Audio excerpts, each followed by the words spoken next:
আসসালামু আলাইকুম, welcome to barrister. আমি সাথে আছি আশিক ফারাবি আর আমার সঙ্গে আছেন সজীব মন্ডল ভাই। আজকে আমরা কথা বলবো জাকাতের অর্থনৈতিক গুরুত্ব নিয়ে। জাকাত কিভাবে মুসলিম উম্মার মূল শক্তি ছিল এবং কিভাবে এটি হারিয়ে যায় এবং কিভাবে এটি আবার মুসলিম উম্মার মূল শক্তির চাবিকাঠি হবে। সজীব ভাই, জাকাত আসলে কি? আসলে জাকাত হলো ইসলামের পাঁচটা স্তম্ভের পাঁচটা খুঁটির একটা একটা বিল্ডিং যেমন খুঁটি ছাড়া চলে না, জাকাত ছাড়া তেমনি ভাবে ইসলাম চলতে পারে না। কারণ একটা বিল্ডিং এর যদি খুঁটিগুলোকে গুড়িয়ে দেওয়া হয় পুরো বিল্ডিংটা ধসে পড়বে। জাকাত এরকমই একটা বিল্ডিং ব্লক, বিল্ডিং এর খুঁটি, যেটাকে ভেঙে দেওয়ার কারণে আজকে পুরা ইসলাম ধসে পড়ছে। আরেকটা ব্যাপার, জাকাতের যে গুরুত্ব এইটা বোঝার জন্য আমাদেরকে বুঝতে হবে যে আসলে মডার্ন স্টেট কিভাবে ফাইন্যান্সিয়ালি ডিল করে এবং ইসলামী স্টেট কিভাবে ফাইন্যান্সিয়ালি ডিল করে। আচ্ছা। আচ্ছা, প্রথম কথা হচ্ছে হলো যে আমি আপনাকে একটা প্রশ্ন করতেছি যে মডার্ন স্টেটে অর্থনীতির মূল স্তম্ভ কয়টি, কি সেটা কি হইতে পারে? সেটা হতে পারে সুদ, ট্যাক্স, ভ্যাট এক্সেট্রা। হ্যাঁ, এই এই তিনটাই আধুনিক অর্থনীতির মূল ভিত্তি। একটা হচ্ছে ট্যাক্স, ভ্যাট এবং হচ্ছে হলো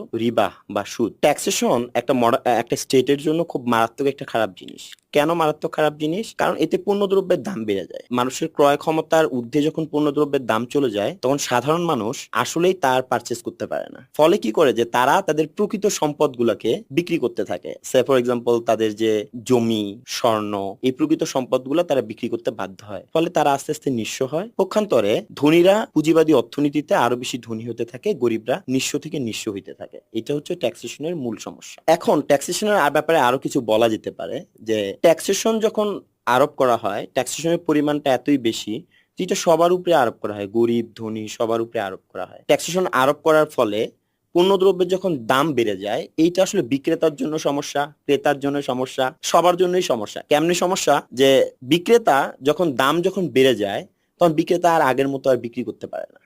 আবার ক্রেতা সে আর আগের মতো আর ক্রয় করতে পারে না। জিডিপি বলতে আমরা যেটা বুঝি যে একটা সামষ্টিক অর্থনীতি, আমাদের সবার আয় ব্যয়, বাট সেটা নষ্ট হয়ে যায়। কারণ ক্রেতাও আগের মতো আর পারচেস করতে পারতেছে না, বিক্রেতাও আর আগের মতো বিক্রি করতে পারতেছে না। যার ফলে যেটা হয় যে অর্থনীতি স্থবির হয়ে যায়। এই জন্য ট্যাক্সেশন অর্থনীতির জন্য খুব খারাপ একটা বিষয়। আর রিবার ব্যাপারে আমরা এই পডকাস্টে আসলে ওইভাবে কথা বলবো না, তবে রিবা দরিদ্রতা তৈরি করে। পক্ষান্তর ইসলামী অর্থনীতির মূল ভিত্তি বলা যায় কয়েকটা আছে।